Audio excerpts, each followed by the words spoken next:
it is me, Sirenu-Eve Art, and back at it again today with like a kind of paint with me video. In the last video I did create something similar to this, but instead it was with like a stingray, and I tried to get like a galaxy inspired background, trying to make the stingray look a bit like a constellation in the sky, and I personally think it turned out quite alright. Usually like I can be very hit or miss with my art. I tend to like either really love it or I just really don't like it, and usually the ones I don't like other people tend to like more than the ones I actually like.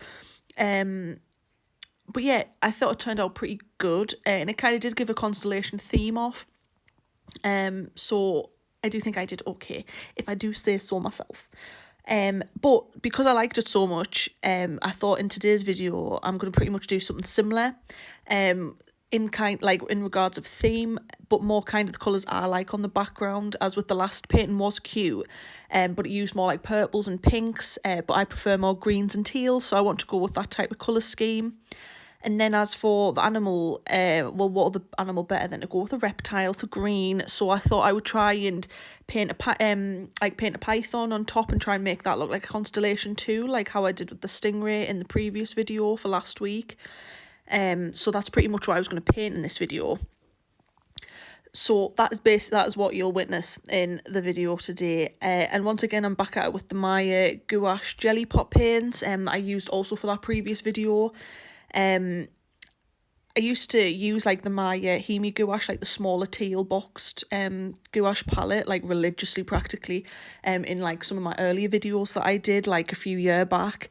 But now I've brought out the big guns, which is the big, I think it's 52, it might be 54 pan, this one. I cannot remember and I can't be bothered to count, I'm lazy. But I'm sure it was like 52, 54 pan. As for price ranges, they can vary. When I got them, I think it was around the 46, 48 pound mark. I could be completely wrong, but I'm sure it was around that price. And I got mine off Amazon.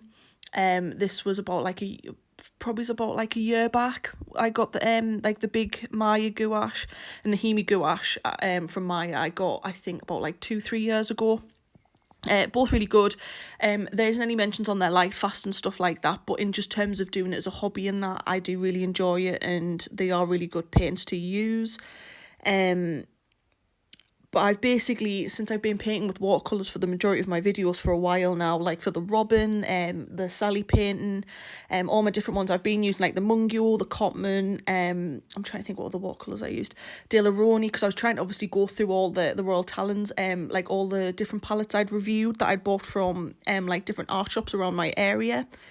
But I thought I'd bring out the Maya gouache, and it just reminds me how much I really love gouache paints on a whole, as I feel like they're so nice and they're really vibrant, where watercolours are lovely, but I do struggle a little bit with them, and like they can be very wishy-washy depending on what brand you use. Obviously the same with any paints that goes for, and that if you get gouache or you get acrylics or oils and that, they're all the same as well. You'll get your good ones and your bad ones, and not to say any of the watercolours that I've previously used are bad, it's just I think sometimes I forget how watercolours more of like a light wash type of painting, and I like really vibrant colours, so I always expect that and forget that watercolours are quite a light based painting like paints to use.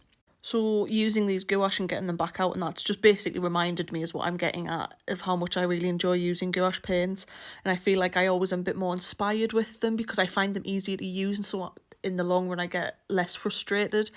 Because I do have a bad habit of, when I get frustrated with paintings or art pieces that I'm doing and that, if it doesn't go the way I want it to or envisioned it in my head and that, I can be very quick to either like remove that like page that I was painting on, like chuck it in the bin, things like that, and I know it's a bit childish to do that. And it tends to be when I use anything other than gouache I tend to find more easier to use, and I find acrylics more easy to use. But I am trying to branch out, but I have been stuck on using watercolours for quite a while. So that's why I brought the gouache out originally, to do them, because I remembered back when I was doing like all like Studio Ghibli paintings and that, I was like, oh my god, I haven't used the gouache for ages. And then I noticed my Maya gouache sitting at the bottom of my drawers, and I was like, oh well, may as well get them out and use them. So that is what we're doing. As for the brushes, I always use, like throughout this video, the majority of them that I use are like the square or the round brushes. I do occasionally use like the finer tipped ones, and I do use like my big like buffer type brush for the base background that I do like a light wash of, and I do use the rigger brush to do the outlines and some of the comets. My god, why can't I speak? comets, sorry. That just shows how bad my English is. And they are the ones that I pretty much used all throughout the video. As for the brands of them, that's just Winsor & Newton and Daler & Rowney. So for Winsor & Newton, I use the Professional and the Cotman watercolour brushes. And then the white-based brushes that you'll see in the video that I use now and then, they're just the Daler & Rowney graduate brushes. You can get them from places like The Range. You can also get the watercolour ones from The Range. I believe Hobbycraft sell them as well. I can't remember if it was the Winsor & Newton or the Daler & Rowney that they sell in the Hobbycraft. You usually can get them from local art shops as well if you have any in your area, but if not, there's always online. The Range do online orders that you can do. There's Amazon, eBay, Jackson's Art stocks them, all them types of things.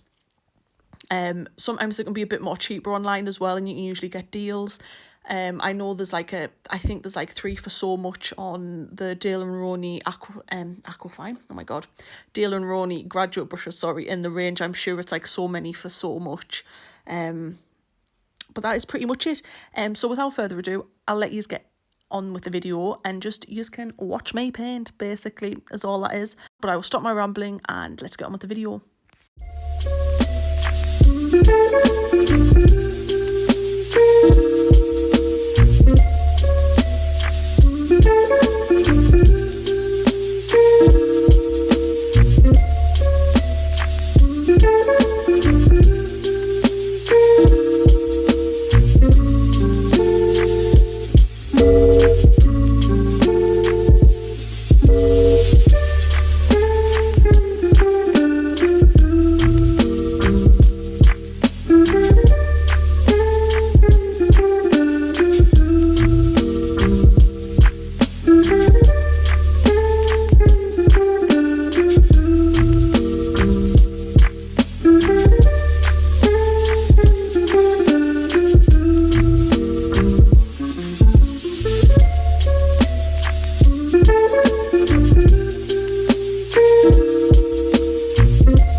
So guys, that pretty much is the end of the video really.